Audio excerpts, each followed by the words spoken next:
Hello, everyone, and welcome to that Star Trek podcast, your place for a detailed analysis and speculation of all things Trek. My name is Sean Ray, and this is the podcast that teaches you things like the fact that if you mix Orange Crush with Dr. Pepper, you get a Dr. Crusher.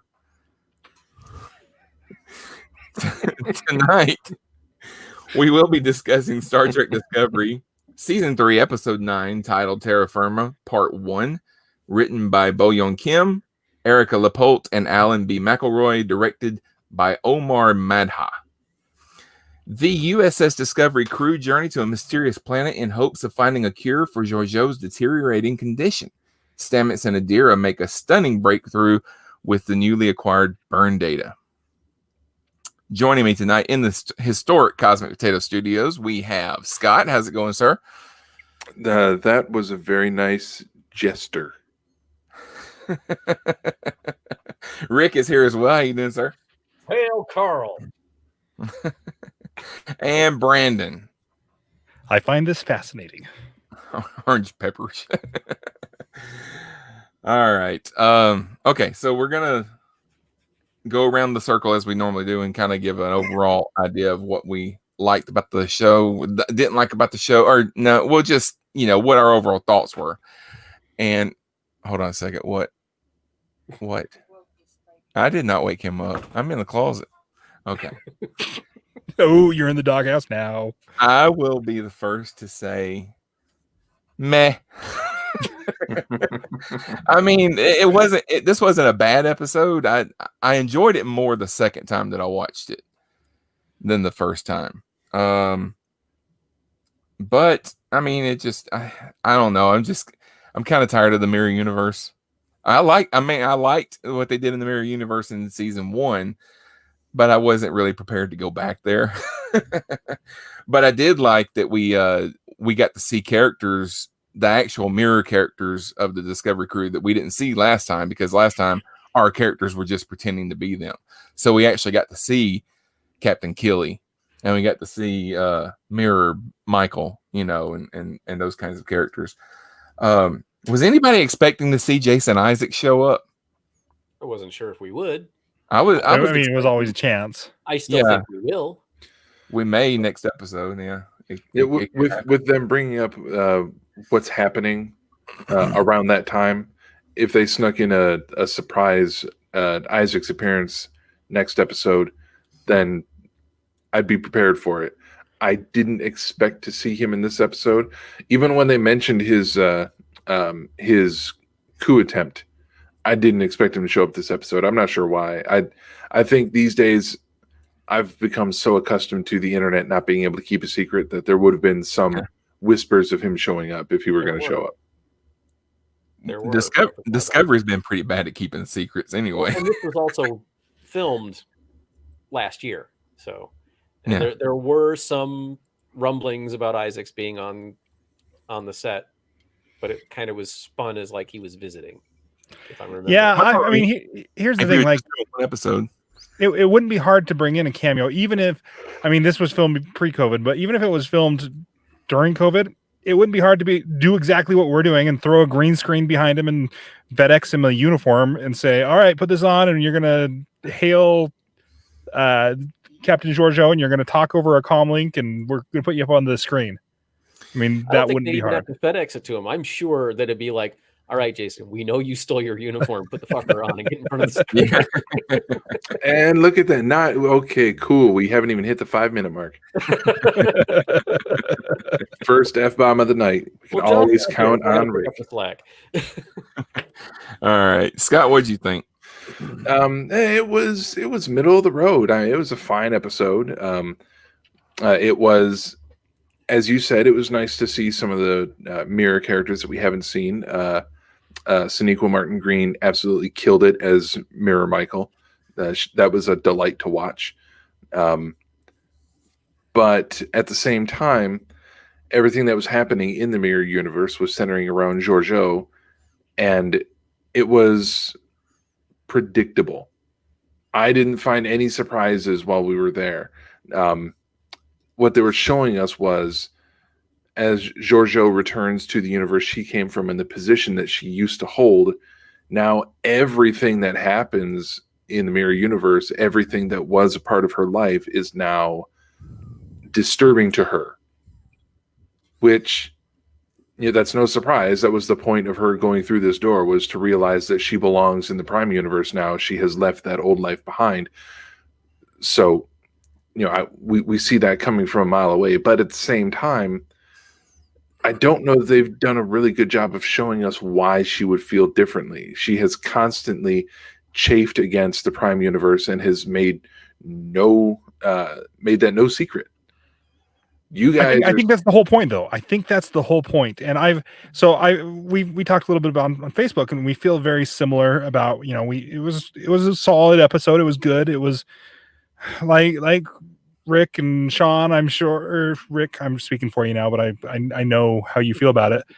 Or the mirror universe is the mirror universe. Like, okay, it's fine to visit, but I sure don't want to live there in so many ways. It's over the top melodramatic, but I think that's the whole point. Like, the reason why she chafed against Prime Universe, or in her point, the Prime Universe is the mirror universe. But I was really glad to finally hear a character from a different universe say that. Yeah. No, I'm the Prime. But they did that on the Flash a couple times. There's people that said, didn't. Well, okay, maybe after I stopped watching, but the guy who was Harry Wells. Yeah. Harry Wells was like, I'm from Earth 37. And they're like, no, you're not. You're from Earth 1 as far as you're concerned. But I've bitched about this before. But no, so I think the whole point of it was her trying to be like, I'm holding on to this. I'm going to double down on my hatred of this world, or else I'm going to lose my connection to my universe. Which would okay, so I'm retconning things here. I'm trying to find a way how I can make it so Georgiou doesn't just annoy me. Like, inform me on her backstory and reinform me on some previous episodes. And okay, this is a self-defense coping mechanism that she has for some mental breakdown. So she doesn't have a mental breakdown because she's literally lost everything and everyone, but sees them everywhere. And so if she's being melodramatic as a coping mechanism, great. That makes it so much better to have her be so annoying the rest of the season. I think that they planned for the Section 31 show to have started already originally. And when they decided to take her out of the mirror universe and put her in the Prime universe, they didn't plan for her to be on Discovery for as long as she's been there. And I think that they've kind of struggled with what to do with her and how to grow her. Why do you think it was delayed then? Because this was all pre-pandemic. Do you think it was the CBS Viacom merger that delayed what they were doing? I think that Section 31, because we've been hearing about Section 31 since season 1 of Discovery. But every time we hear about it, they say, oh, we're pushing that back. That's getting pushed back. That's been pushed back. So I think that the plan was for it to have started by now. And Michelle Yeoh was probably not supposed to be on Discovery for as long as she's been. Go ahead, Rick. Well, first of all, can I say how I felt about the episode? Yeah, go ahead. We all know how you felt. Well, actually, this will come as a shock. I liked it. I liked it a lot more than most of y'all, it seems.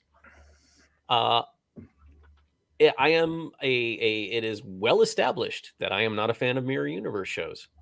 I really hated every single time Deep Space Nine went to the mirror universe, or the mirror universe came to Deep Space Nine. I'm so glad TNG never went there. I love Mirror Mirror, but it was one episode in a 60s series that, was a standalone, wasn't meant to be examined too closely. It was meant to convey a message, and to be kind of a fun science fiction exploration, which was very, if you're familiar with the science fiction of the 50s and 60s, Star Trek was very much, even though it was an episodic television series, it was very much like the Twilight Zone or the Outer Limits or something, in that every episode kind of started from scratch, and we had characters we had every week, but it was still, let's see what happens when we put them through this, or it's kind of anthological. Exactly. You don't have to watch it in order. Yeah. No, there is no order. And that was on there was no TiVo TiVo by design. Yeah. There was no what? No TiVo. No direct, no streaming, no time TiVo. I thought you said shifted. TiVo. What the hell is But I do like the Enterprise Mirror Universe episodes the two In a Mirror Darkly episodes. And I realized why I didn't dislike this one. If Michael had gone with Georgiou, I would have been pissed. But the fact that Michael didn't, and we aren't dealing with anyone from our universe trying to pretend to be people from that universe, it does it for some reason that takes the curse off of it for me. And so I was able to just enjoy the show. Now, obviously, I mean, they are telegraphing this so hard that Georgiou is going to find that she doesn't belong in either universe anymore, and she's going to come back to our universe, but in that time, so that she can helm the Section 31 show. You're right, Sean. I think the Section 31 show was supposed to be in production by now, but they didn't anticipate Pike being so popular, and Strange New Worlds got bumped up. Mm-hmm. So now Strange New Worlds has definite beginning dates, and Section 31 is kind of iffy. And the person I feel the worst for about this is Shazad Latif, because he's been sitting on the back burner for a year now. We've been talking about how are they going to get Georgiou back to be in the Section 31 show. Personally, I really couldn't care less if that show happens or not. But it's very, it is clear they're laying the path for Georgiou to have some sort of redemption arc. Although I kind of agree with a lot of people who are like, she's a mass freaking murderer. And what the hell could she possibly do that will redeem her enough to make her accepted as a lead in as the linchpin of a new series? But okay, so I'm going to say something that is going to make all of the people who probably aren't watching this podcast because they are haters of Star Trek, and yet they watch Discovery anyway, and are always saying this isn't Star Trek. I think Discovery is the most Star Trek when it comes to morals. It's the trekkiest Trek that ever trekked. Exactly. It is always about the morals, and I think this episode actually had a scene that kind of addresses Rick's concern, like, how are you going to redeem her? Well, the short answer is you don't. You don't have to, because the Star Trek philosophy says that it doesn't matter. Tilly is going to go sit with Georgiou for lunch because that's what Starfleet does. Yeah.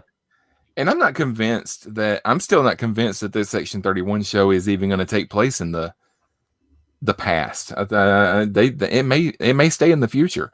Kovich may be the head of 31. And Michelle, Philippa could be like his right hand person, Well, and then they don't have to cater Shazad Latif. Yeah, but I wouldn't be surprised if he just they'll do a Wonder Woman. It will be his great grandson. Maybe he comes to the future looking for Michael or something. I don't know. they've gone to a lot of trouble to establish that Georgiou cannot survive where Discovery is. Well, yeah, but they're trying to fix that. So how are they fixing that? Because it seems very. I mean, they're telegraphing it, right? Like, we all agree that they're telegraphing it, and she's going to be like, I don't belong here, and then all of a sudden she'll be fine. But she still won't necessarily belong in our Prime universe either. And so, are they saying that this is now science? They're going to put science behind a metaphysical, like, mind over matter, literally. They can just Voyager in some kind of an armband that she can wear, and she's fine. Because I think that they're trying to say that she would have been fine if the Mirror Universe and the Prime Universe hadn't started moving away from each other. But now that they're so far away from each other, that's why she's kind of phasing in and out and all that kind of stuff. Well, right, but then this whole telegraph thing means absolutely nothing. And I really think they're going to go with a mind over matter. I almost wonder if they're going to do some kind of enlightenment thing where Because I mean, I don't know who the guy with the door is, but he seems very Q-ish to me. Like, is she His going name to is ascend to Carl. a higher plane? I was all for Q, and I've heard a lot of people saying Guardian of Forever. And when I watched it again tonight for the second time, on the newspaper, on the back page of the newspaper, was a headline: "Good soup." Did you Which to notice me that is an Edith Keeler reference. Did you notice that the newspaper was the Star Ledger? I did. I kept forgetting to look that up. Why is that? What is that from? Because on Spock's little tricorder, when they looked up the headline of Edith okay. Keeler dying, it was the Star Ledger. Yeah. Also, So it's- Rick, you say that on the back it said "good soup." Underneath that, there was a larger headline that specifically mentioned the 21st Street mission. Did it? Okay.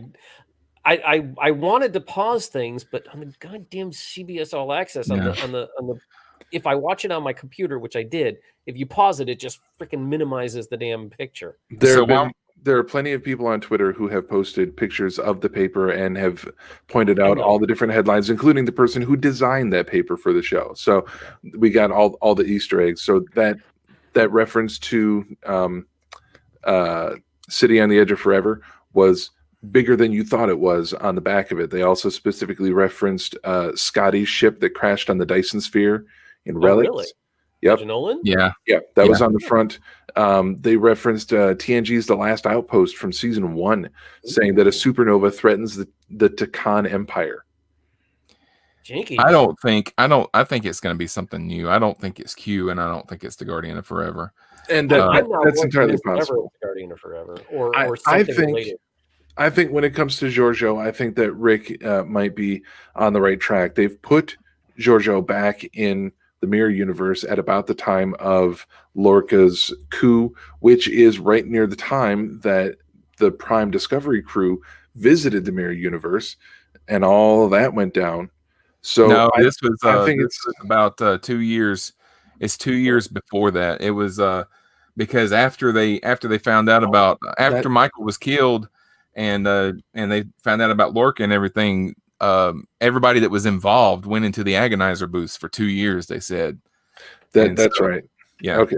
My bad. I was expecting that they were going to have Philippa basically experience that same short period of time again, and then get pulled to the Prime Universe like she did before. But this time she was going to make different choices instead of being on Discovery. But that makes a little more sense. I don't think Section 31 is happening as a prequel. I really don't. Because I think what they've learned with Discovery is there are too many interconnected lines of canon that they just can't navigate. And they can't do cool technology things in the prequels without people freaking out about it. So do exactly what they did with Discovery and put it in the future. I think they would be hesitant to have 3 different shows take place in 3 different timelines. I mean, because Strange New Worlds is already going to take place kind of in that same time frame. So you're going to have 4 shows that take place in 3 different timelines because you've got Picard and you got Discovery and all of that. It's a lot. That's a lot going on. I mean, you could be right. I don't think that is particularly a problem because the sets are fairly similar. Just a little bit of a redress, and you can use the some of the same sets for different shows. I don't know. I think it's the shotgun approach. If you put 4 shows with 3 different timelines, although I would say that Picard and Lower Decks are fairly close in time. Yes, they've got some time between them, but I was talking about Discovery, Strange New Worlds 31, and Picard, because you've got I really think that Strange New Worlds is going to take place before all that stuff from season 2 that we saw. I don't think it's. I think it's going to take place. No, they've said it's after. Okay, well, I'm just going by that short trek with that we saw Spock showing up on the ship for the first time. I thought they were. No, they've said that Strange New World is going to take place after Discovery jumps to the future. Okay, well, there you go.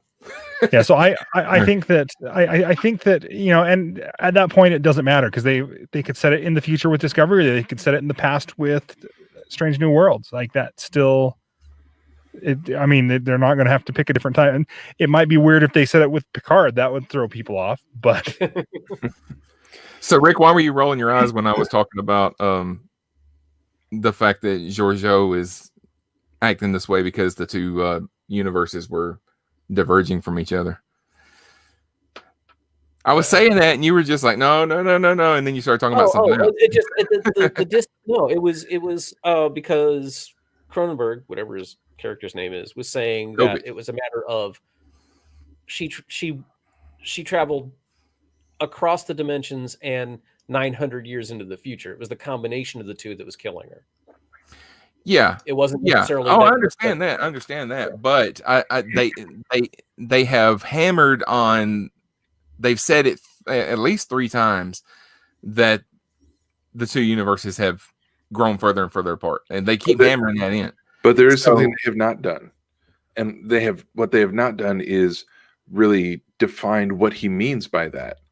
Have they grown further apart, like physically, geographically? Like there's a greater physical distance between them, so it would be more difficult to make crossovers? Or have they diverged farther apart, which means they are even more different than they were before?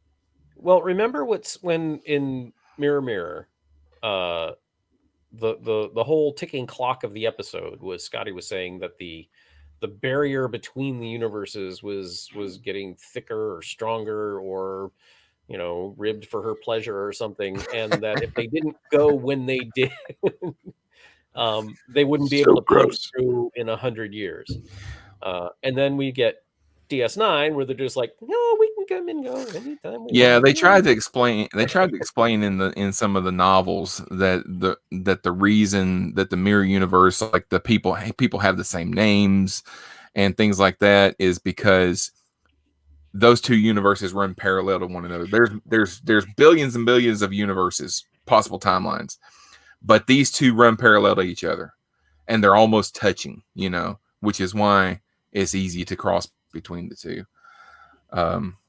But okay, so I came up with the theory just on a whim. I didn't really put any thought into it at all. Which is when watching the episode, and I had the suspicion that Carl might be a Q, not the Q that we know, but obviously a member of the continuum. Hey, Sharonda. Yeah, Sharonda said that Section 30 for a Section 31 show to work, we have to have the villain mentality. They need a Georgiou. I like Georgiou. I've been on the record. I like Georgiou. I want her to stick around. So I love Michelle Yeoh, but anyway, Scott, we stomped on you. Go ahead, Scott. I'm sorry. I found myself wondering if perhaps AQ had created a parallel universe and arranged for it to be the polar opposite of the Prime universe. Saying, okay, all these different parallel timelines and different possibilities, some of them are so similar because it's what's the only thing different? Data has blue eyes. Okay, that's different. So that's a whole new universe. Worf married Counselor Troy. Well, that's a whole new universe. What if I force one to be the exact opposite of everything that we have in this universe? And the reason that the people have the same names and roughly the same positions, but everyone that was good is now evil, and things that were evil are now good. What if that is by design? Perhaps from a member of the Q continuum. And so are you arguing intelligent design in Star Trek? I'm arguing intelligent design in the mirror universe. Yeah. And that would, and like I said, I didn't put any thought into that theory at all, but I'd be interested to see that type of plot line dissected a little bit, if for no other reason than it would give a solid explanation for why the mirror universe is the way it is, when the odds of all these same people with the same names being so close to where they were, yet so different at the same time. Yeah. Doesn't make any sense. I would like that. I would like that a lot, because that would make me not hate the mirror universe quite so much. I didn't want to say that specifically out loud, but yeah. So I have two comments to that.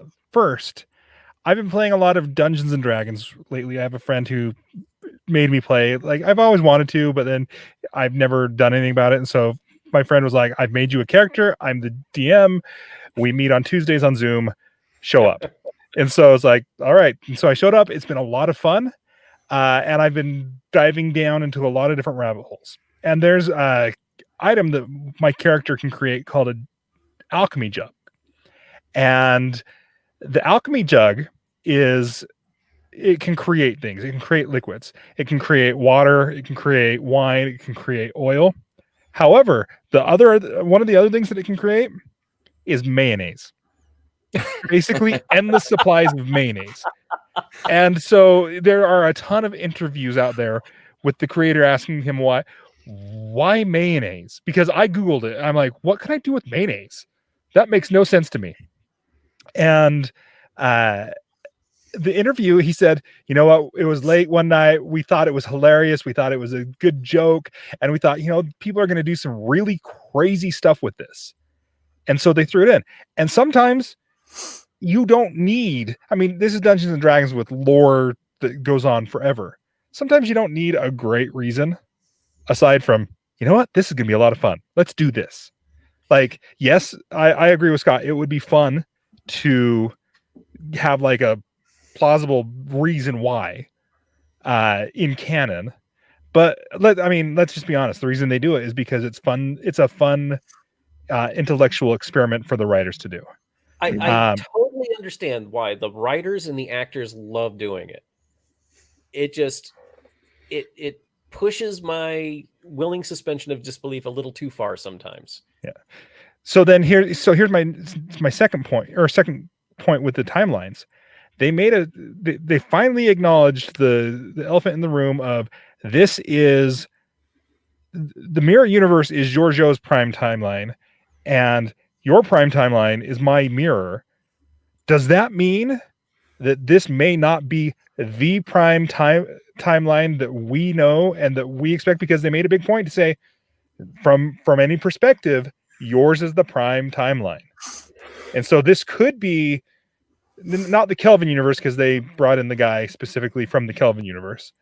But this could be yet another universe, and all of a sudden they have an out with all of the Star Trek fanboys who are like, this canon and that canon and this doesn't work, because, hey man, it's just another timeline. Yeah, they're calling it the prime timeline because to them it's the prime timeline. You know what? Just enjoy the ride. That would piss me off. I refuse. If they do that, because it just plays into all the haters' arguments for the last 3 years. Right. And season 2 of Discovery started this, and season 3 has continued to do it a little bit. Because I'm an ornery old man, the writers and producers of Star Trek, I feel, have already done too much to mollify and to appease the haters, because their hate is unfounded. It's bad faith. And it makes me so mad. It can't be Star Trek because this and this and this. No, it can be Star Trek because it's fiction. It can do what it wants, and the people who own the rights and the people who are writing it, this is what they choose to do with it. If you don't like Star Trek, because they say it's Star Trek. Yeah, it's theirs. It's their property. If they say it is, then it is. And if you don't like it, you can either A, stop watching, or B, get hired to make it yourself. But I will tell you, those people really I brought up that first time John's ever seen the show. John says y'all are really thinking about this. I'm just enjoying it. Yeah, this is the first time you've listened to the podcast. This is what we do. I just have to say, yeah, like, there are people. You don't have to. Yeah.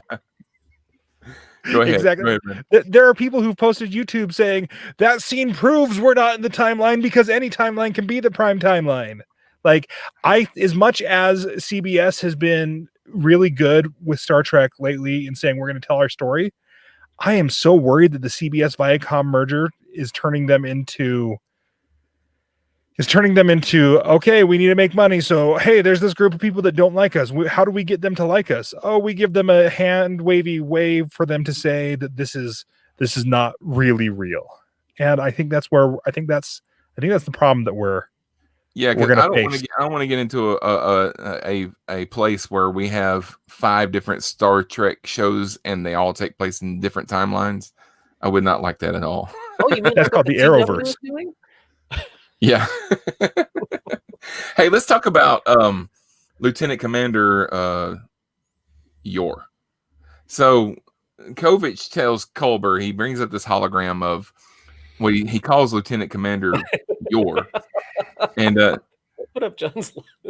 he says, I can just the gladiator guys. Yeah, you're not entertained. Yes, we're very entertained. That's why we spend an hour every week talking about the show. So Kovic tells we're Culber, that Star Trek show that doesn't talk about necessarily the show that we just watched, but we analyze everything that's underneath it. yeah, The implications. yeah, The implications.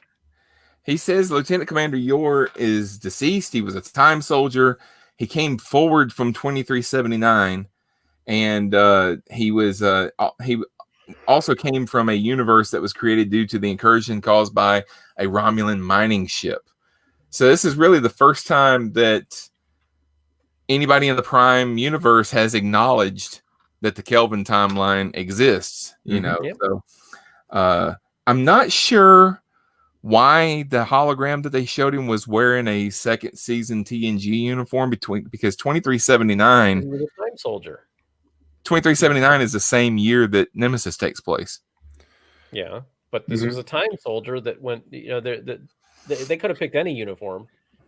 I mean, they could have given us Daniels. They could have given us. I mean, Archer not a time soldier. He may have been conscripted, but an unwilling draftee of the temporal Cold Wars. But I'm absolutely with Rick 100%. He came from the Kelvin Nemesis era.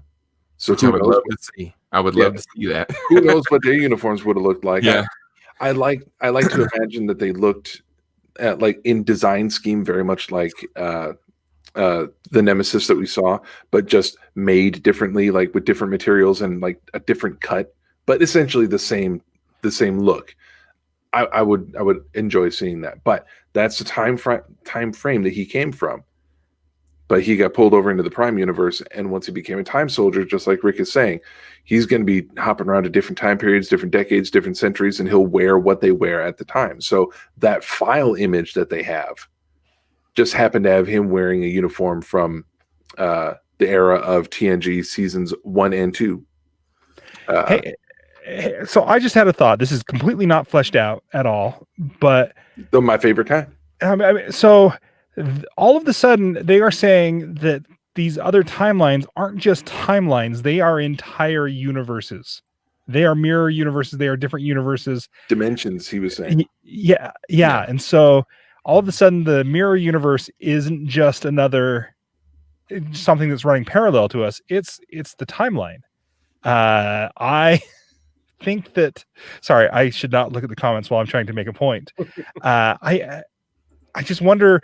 Does that mean that in Enterprise, when they were doing all the time skipping, were they creating all of those different universes when Daniels would be like, this you need to change this because this happens and this happens? Like, well, that's the thing. That's the thing about the 09 Star Trek is the first time that they ever said that when you go back in time and change something, you create a whole new timeline.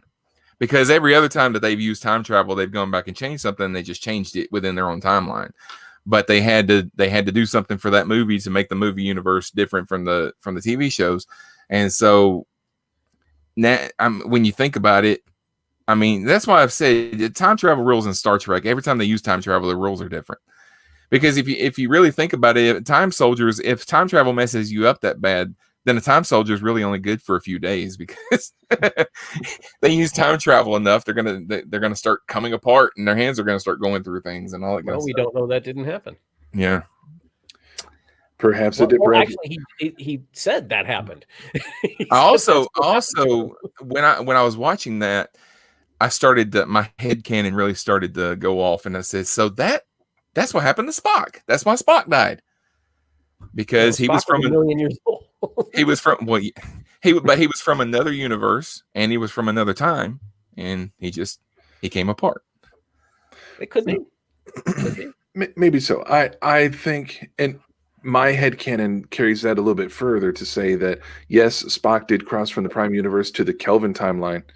Maybe the fact that he was the jump that created it, perhaps that lessened the effect of jumping from one reality to another. But the other thing is he did travel in time, not nearly as far as Georgiou. Yeah, only So- about 30 years. And maybe backwards it does did less say damage than forwards. Just saying. 900 years, Oh maybe. no, he went back in time a lot more than 30 years. He went back in time like 100 years because he was going back in time from Oh, well, yeah, all right. post all right, Nemesis. Yeah. And he went all the way back to the original series. He traveled about 100 years, but as far as we know, Yor might have traveled, 600 years into the future. They haven't really, if they specified when the Time Wars took place, I missed it.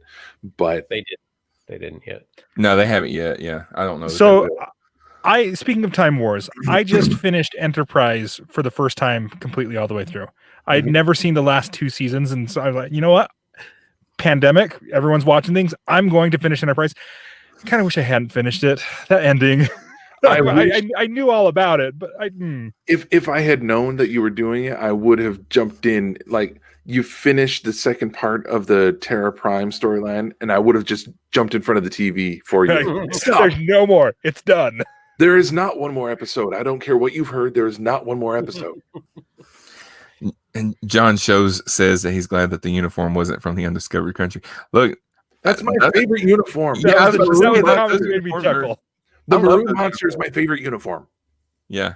The thing about the Maroon Monster is it was made for people like me who are fat old guys who don't look good in a tight spandex outfit anymore. It's because Shatner put on weight. Exactly. Well, yeah, they were all 20 years older than they were in those old uniforms. You know what my problem with These Are the Voyages? That was the last episode of Enterprise, right? Yeah. My problem wasn't that it was a Riker Troy holodeck thing. That I didn't care about. I know a lot of people are pissed off about that. My problem was the whole episode was about him trying to get ready to give this speech, and then we never hear the goddamn speech. It was Chekhov's gun. It was like he goes out there and goes, delegates, and then they went end program. I'm like, what the anyway. We were supposed to speech. Yeah, we were supposed to know that he had probably heard that speech a lot. He had it memorized. The thing similar to what Rick said, it's not necessarily that it was a Riker Troy appearance in that episode. That's not. That does bother me, and in the same way that it bothered the cast of Enterprise. This is supposed to be their finale, and their series finale was co-opted into a it was all a dream. It was co-opted into a TNG C plot, like deleted scenes, Lower Decks, deleted scenes that you never caught in the original episode, and that's not great. But if that's what you're going to do, at least take a look at where you are, guys. You already filmed Nemesis. The character of Will Riker is the captain of the Titan.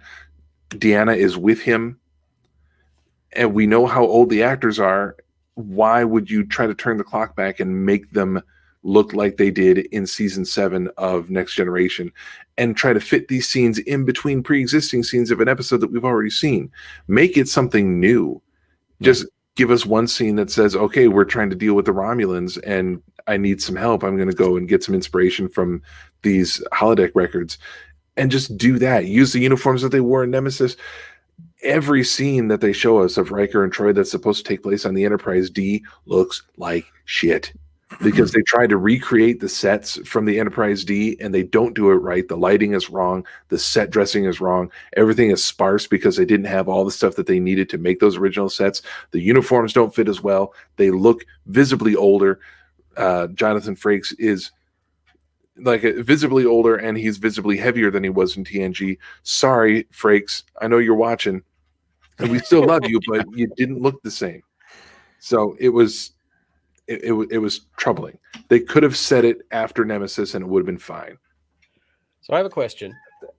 Do you all think the director or the actor that played Carl is a ZZ Top fan? Well, I don't know. Why do you ask? I've sadly never met Paul Guilfoyle in real life, so I don't know if he's a a fan or not. When Carl indicated to Giorgio to go through the door, he did the ZZ Top thing. Oh. I mean, Oh. it's a flourish, right? But it's specifically from the ZZ Top music videos of the 1980s. And I don't, if you guys have never like seen, I kid a lot of times about, you guys are so young, you don't remember this stuff, but literally that was straight out of the ZZ Top videos of the 1980s, back when MTV first got started. So what we have here is an example of the evolution of memes, because that was a cultural meme, ZZ Top, and I knew nothing about it. Yeah. But to me, it's like, oh, it's just a thing that people do, right? But it's a thing that people do because of the ZZ Top stuff. So you're never going to be able to know, is it a thing that people do, or was it a ZZ Top thing, or was the director like, hey, put a flourish on it, go like that? I would love to ask. Yeah. And John, no, you are not commenting. No, you're not commenting too much. You're not commenting too much. And this is Xena. Say hello. She's a princess. Okay. Was anyone else bugged by the fact that we've never seen? Oh, excuse me. We've never, we've never seen Kelpians before in Star Trek, and now we have a Kelpian on Discovery, and that's fine. I love Saru. Doug Jones can do no wrong in my book, and a lot of the things that bugged me about Saru in the first season, they've moved past, and I really love Saru. But we're 1,000 years in the future, and we're looking for a needle in a haystack, and it turns out that the ship at the center of the source of the burn is a Kelpian ship. Wow, that sounds pretty Earth first defense policy plans. I kind of, because I don't know, I may have read too much into the scene. I mean, I watched the episode twice. The second time I was watching it, I started thinking, because after everybody left and Saru started watching the message again, I started thinking, is he blaming himself for the burn? Because it's the actions. He was in the middle of the Kelpians figuring out that what they thought was madness and death was actually their evolution. And after that, they became a space traveling race. And now their race may have caused the burn. Is Saru blaming himself for the burn? Was the ship a Kelpian ship? Now, this is something that I don't necessarily understand about Federation and Starfleet and how it all meshes together. And we don't know for sure. Are there any Federation ships that are not Starfleet ships? Oh, yeah. Starfleet is part of the Federation, and then there's a lot of other groups that are. A ship can be a part of the Federation and not be a Starfleet vessel, but all Starfleet vessels are Federation ships. Yeah, right. Okay. So was the remind me, was the distress call, was that a Federation distress call or a Starfleet distress call? It was a Federation. Okay. Yeah. No, I don't know. I think they did say that last episode. They said it was a Federation distress call or whatever. It was distinct. I know it was KSF because that's right. It was KSS. So it was a Kelpian starship or whatever they. It would like Kelpian Space Fleet or something. Yeah. Okay. Well, then that way. Okay, that's fine. It was an entire ship of Kelpians. Otherwise, it was just like, is it just the captain? Yeah, I wondered that as well, but then I remembered it was a KSF, so that indicates a Kelpian ship. Now, we have seen it happen before where a Starfleet vessel, which you would assume would have a diverse crew. There have been Starfleet vessels where the crew is all one race. USS Intrepid. I'm sure you're right. I can't remember what the crew was on it. That was all Vulcan? Mm-hmm. TOS, the Immunity Syndrome. It was the first ship that was destroyed by the giant amoeba. Oh, okay. Gotcha. I was thinking Take Me Out to the Holosuite, where the Vulcan crew shows up. Yeah, where Sisko's baseball nemesis, I can't remember the captain's name, he had an all-Vulcan crew, and I can't remember what ship that was, but again, all Vulcan crew. That seems like a pretty racist thing for Star Trek to put in there. And yeah, John, I know the Kelpians were not warp capable until much later, but that we've had 930 years of evolution since the last time we saw the Kelpians. So, and we don't know for sure that Kelpian ship caused the burn. They were just in the middle of whatever happened. I mean, when my kid is standing in the middle of a broken cookie jar with all the cookies on the floor and the crumbs dog all did. over his shirt, I can't prove that he broke the cookie jar. I'm pretty sure. Right. I'm prepared to learn that the Federation was the cause of the burn, and that's part of the reason why so many entities in the galaxy in the 32nd century don't trust the Federation. And I'm prepared for that to tie into Calypso, where Kraft was referring to the Vidrash, which they went on in some official interviews and behind the scenes stuff to confirm. The Vidrash is what people call the Federation at that point in time. And there are some who are no fan of the Vidrash, which is the Federation. So I'm really wondering if the Federation and Starfleet that the Discovery crew is interacting with and getting to know now in the 32nd century, if that's a brightly colored, well-lit, and decent-looking veneer to what is now essentially a new dominion that they just haven't realized yet.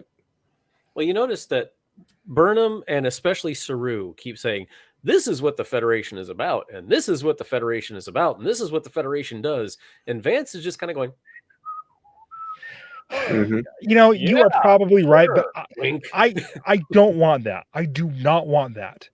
I don't either, but I think that's where they're going. You're probably right, but to me, that's to the level of them saying, "Oh, this is some other universe."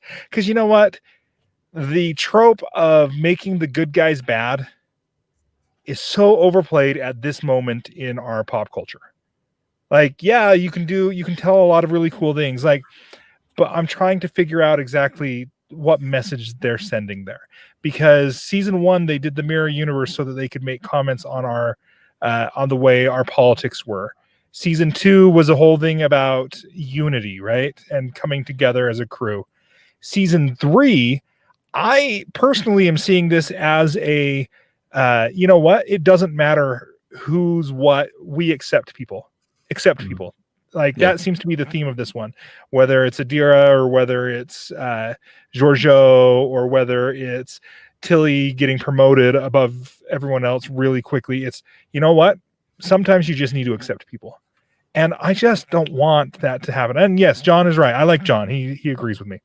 It's boring. It's boring. He also brought this up about, because I thought about this too. He said he's prepared for Discovery's time jump to be the cause. I was almost prepared for. I'm glad it was the Kelpians, because I was almost prepared for them to find out that the signal coming from inside that nebula was Discovery, and somehow when they traveled through time, they caused the burn, and they were the ones that were inside the, all of that, because the timeline is wibbly wobbly. Yeah. But what my theory that I said about the Kelpians and everything kind of explains why Saru didn't want Tilly to let Vance know any of the stuff that they had just found out. They gotta worry about the green or the emerald chain right now. Let's just hold off until we got something a little more substantial to tell them. Another thing that I wanted to bring up was in the mirror universe, I really like Culber's uniform. I like the uniform. He looked like a superhero. He almost looked like Homelander. Cruz was definitely killing it with that with that uniform. Someone on Twitter, and I do not remember what movie it was, but someone on Twitter found a picture of Wilson Cruz from a movie that he did a long time ago. This would have been decades back. I don't know what the film was, but he was essentially wearing what looked like almost like a marching band uniform. But it was, imagine what most marching band uniforms tend to look like. And this uniform was primarily red. So you could definitely see some parallels between him wearing that uniform back then, that red uniform, and his Mirror Universe version. And someone put that on Twitter, and Cruz saw it, retweeted it, and responded with, I honestly did not see it until right now. I've got a question. Go ahead. And I don't know if any of y'all know it, or if anyone listening knows. I would love to find out, because I honestly haven't tried to look this up yet. But on the Ready Room, because I wasn't going to mention the Ready Room this week, but Ollie Peters really wanted me to. He said so. You're right. Yeah, he did. He begged me. I want to explain, because they don't have the Ready Room in the UK, and they also don't have lower decks. So when we talk about those things, which I understand, when they when there's a scene that they show in the Ready Room that might spoil a little something for next week, and they don't see it over there. Yeah, okay, I can see us maybe not talking about that, but there's some of the stuff that comes up on the Ready Room that, which I don't always watch the show anyway, but it's kind of hard to do a speculation podcast without speculating. So do they not have YouTube over across the pond? They can't get, unless they've got like a VPN or something. They can't. No, because on YouTube I can watch the Ready Room. Yeah, but it's geo-locked. They can't. Yeah, but that channel. I didn't know that they geo-locked YouTube. Yeah. That makes sense. It is geo-lock everything. Yeah, it's stupid contract. We have a 21st century method of broadcasting entertainment with mid 20th century licensing regulations and agreements, and they haven't met up yet. I still don't understand why they don't just release everything globally at the same time. Even before the pandemic, there was this licensing rights. It's Exactly. Licensing rights. It's how they paid for it. They made more money on Star Trek Discovery season 1. They made all of their money back. They made more money than they spent on it before it even aired by selling the rights to space Netflix up in Canada and Netflix everywhere else. So it's all licensing. They should. They shouldn't. But the timing of it makes no sense. I don't understand why.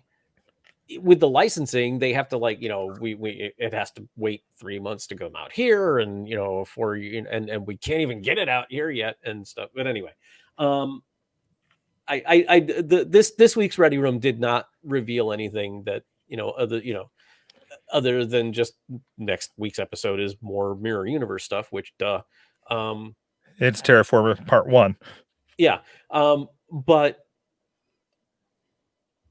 The hell is that? Oh, I know what that is. Okay, never mind. It's just saw something on my desk over there. There's a mirror on Rick's desk. Hey, we do have Fruit Loops. Well, yeah.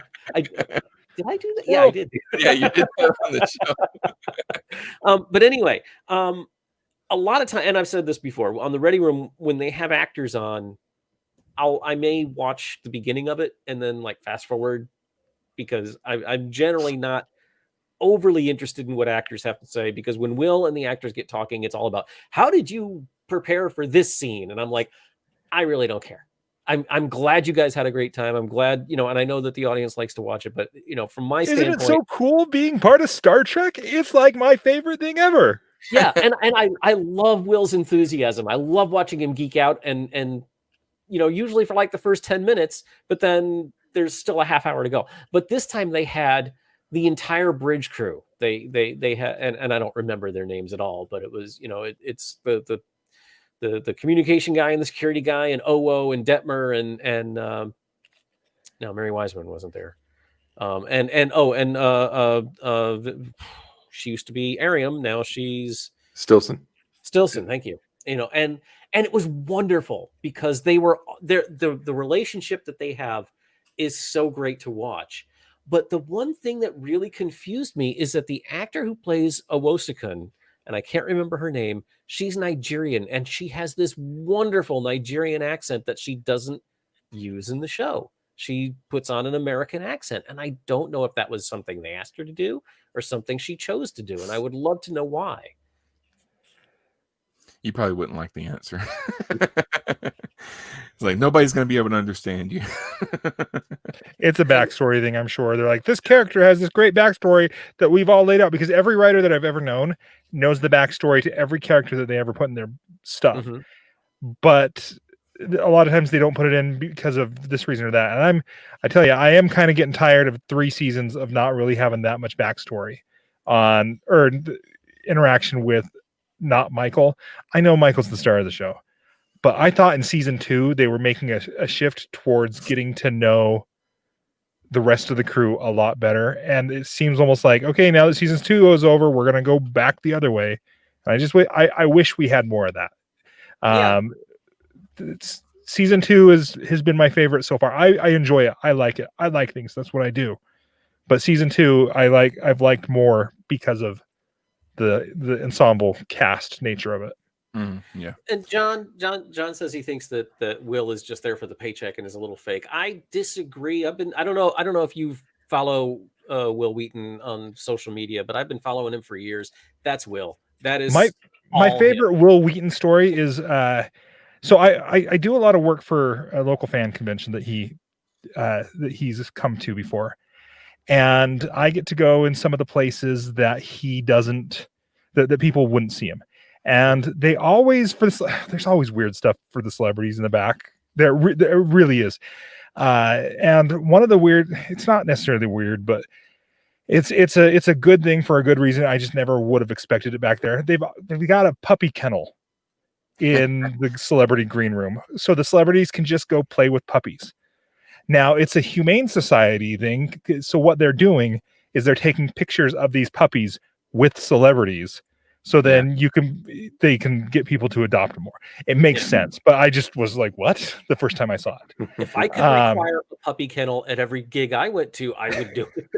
Yeah. So I was walking past the puppy kennel to the accountant's office to go deal with some things and fix a computer, and Will Wheaton was sitting in the middle of this puppy kennel, just like letting the puppies run all over him and like lick his face. And he was just having a ball. He is the same person behind the scenes. I think he might even be a little happier and nicer behind the scenes when he's allowed to be. He struggles.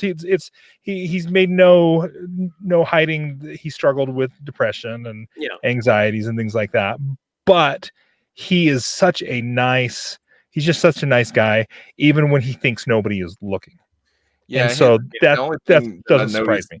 The only thing that I've noticed is, especially like last week when he was talking to the two kids that I can't remember their names off the top of my head. Blue and Gray is Ian. Yeah, he was like he was so excited. He was like, all of my experiences on Star Trek were wonderful and nothing bad ever happened. It's like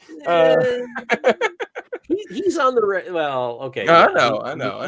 He was being nice, but yeah. He was like, we're 3 of only 4 kids that have ever starred on Star Trek. I was like, are you forgetting about Naomi Wildman? She wasn't a main part of the cast, though. Alexander Rashenko. She's not Alexander too. Yeah. And which one?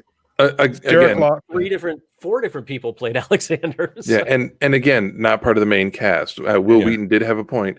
Crusher was part of the main cast. Adira is part of the main cast, and we don't know what's happening with Gray. We've seen Ian in a couple episodes, but he'll be back. Yeah, they're in the interview, so you refer to him. You give him that focus. And the other person I'm sure the other person he's referring to is Issa Briones. It's time to start wrapping things up. I do want to mention that Saru says that he wants to see what's on the ship, what's on that Kelpian ship. And Stamets says that they could use the prefix code to get a back door into the Federation ship sensor array, which is what they did in Star Trek II, where Kirk and the crew of the Enterprise used a prefix code as a backdoor to take over the Reliance shield system. Yep. Hang on. John asks, the actor that played Arium is now playing someone else.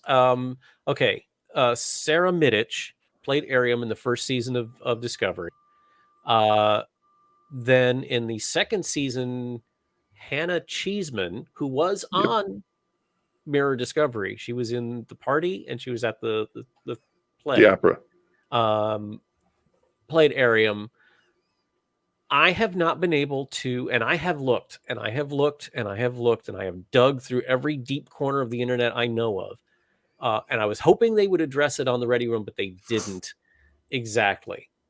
I have been trying to find out why she didn't play Ariam in season 2.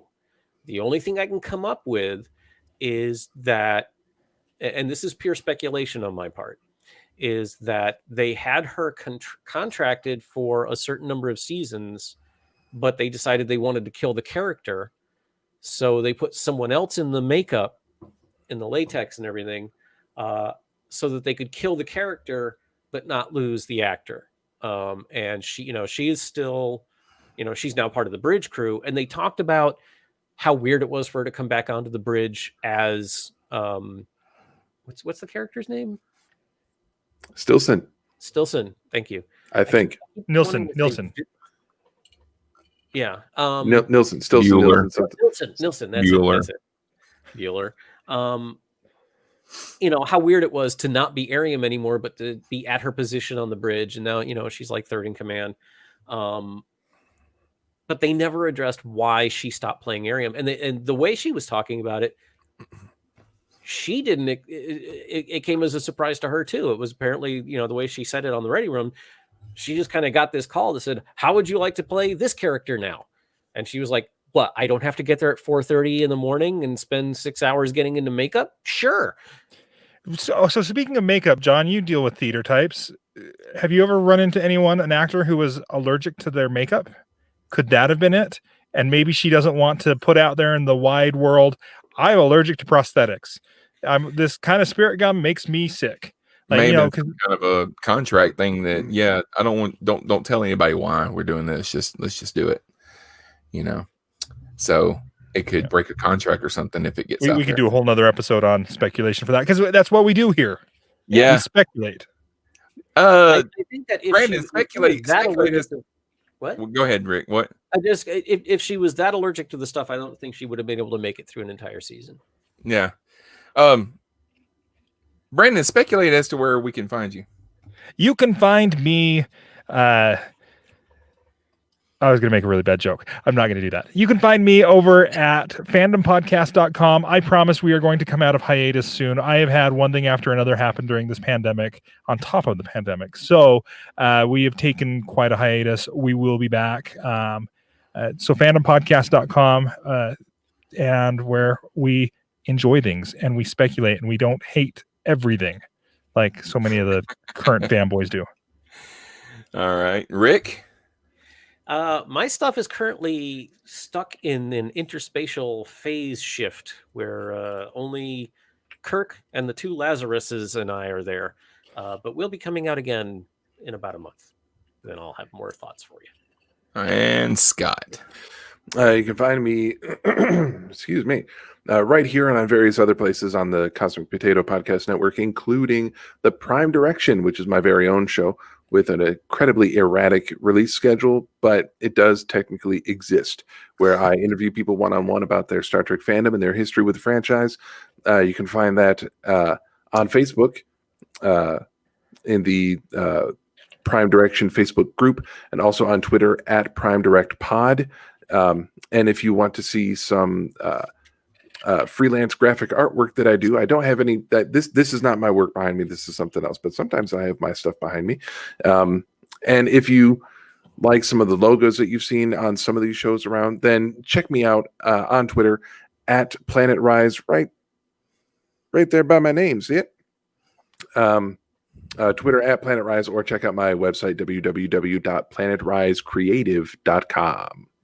And Zenith says bye. All right, that's going to do it for us this week. I want to remind everybody that there is a special live event happening next Saturday, December 19th. We will be watching the Star Wars Holiday Special and reacting to it in real time. Joe, Gary, and Chris are going to be there. Brandon, are you going to be there? If I can talk my wife into it, which actually it might be more my mother. My mom's trying to do some drive-through Christmas scavenger hunt thing. Oh. I thought the pandemic holidays would be easier. You know, It's it's hard gonna to be say which will be more painful. it's gonna be on a we're gonna do it on a website called Scener, which I have not used yet. So we're gonna see how that goes. If you want to watch us live, you'll have to download the extension in Chrome. And then I will put a link on Facebook when we get started. You'll click that link and you'll go and you'll come into the room and you'll be able to see the movie on the screen and watch it with us in real time, which I think is going to work out better than the way we've done things in the past. Boom. We'll be back next week to talk about Terra Firma Part 2, and we may have a special guest. Thank you all for listening. We'll talk to you next week, and until then, what do you call a cute portal? Adorable.